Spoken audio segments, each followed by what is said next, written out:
Friends, finally इस Gen Z के समुद्र मंथन से धर्मेंद्र प्रधान का इस्तीफा निकल चुका है। कुछ लोगों का तो ये भी कहना है कि इस लगे या तो इस इथेनॉल वाले बाबा को भी लाइन में ले लो, इसका भी इस्तीफा ले लो, इसके लिए क्या अलग से आंदोलन करोगे? खैर, इस प्रोटेस्ट की मांगे यहीं पर पूरी होती हैं। अब हमारे देश की जेनजी जनरेशन को इस प्रोटेस्ट को यहीं पर समाप्त कर देना चाहिए, क्योंकि हम नहीं चाहते हमारा देश अंदर से खोखला बन जाए। क्योंकि ऐसे प्रोटेस्ट के बार बार होने की वजह से देश में अस्थिरता आती है, जिसकी वजह से हो सकता है जो हमारे देश के दुश्मन देश हैं वो इसका गलत वे में फायदा उठा जाए अपने लिए। एक बात याद रख लो, अगर हमारे देश की सरकार जनता के हितों के लिए झुकना भी जानती है तो अपने देश के सशक्तिकरण के लिए शक्ति का उपयोग भी करना जानती है। इसलिए इस प्रोटेस्ट को हम जेनजी लोगों को अब यहीं पर समाप्त कर देना चाहिए, क्योंकि जो एंटी नेशनल लोग हैं वो ऐसा चाहेंगे कि ये प्रोटेस्ट अभी कंटिन्यू चलता रहे, और जो पॉलिटिशियंस हैं हमारे देश के वो इस पर रोटियां सेकना चाहेंगे, जिससे कि उनकी आने वाली पीढ़ियों का फ्यूचर सिक्योर बना रहे। इसलिए इस जेनजी को किसी के लिए बलि का बकरा नहीं बनना है। इस देश का युवा जानता है कि उसका हित कहाँ तक सीमित है। बाकी अब अपने डिफेंस मिनिस्टर से कहना चाहेंगे कि अब इसके डिफेंस में क्या बोलेंगे आप? नए इसमें मंत्रियों के त्याग पत्र नहीं होते हैं भैया, वो यूपीए गवर्नमेंट नहीं है, एनडीए गवर्नमेंट है।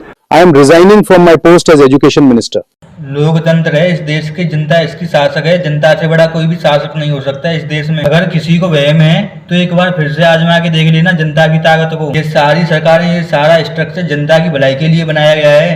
अगर ये जनता की भलाई के लिए जिम्मेदारी से काम ही नहीं करेगा ठीक से, तो ये सारा सिस्टम उखाड़ के फेंक दिया जाएगा जनता के ही द्वारा। आशा करते हैं कि अब सिस्टम में ट्रांसपेरेंसी और अकाउंटेबिलिटी आए और हमारे देश की शिक्षा व्यवस्था में वो कुछ थोड़ा सा भी सुधार हो जाए। अब नहीं तो फिर इस इस्तीफे का कोई भी मतलब नहीं रह जाएगा।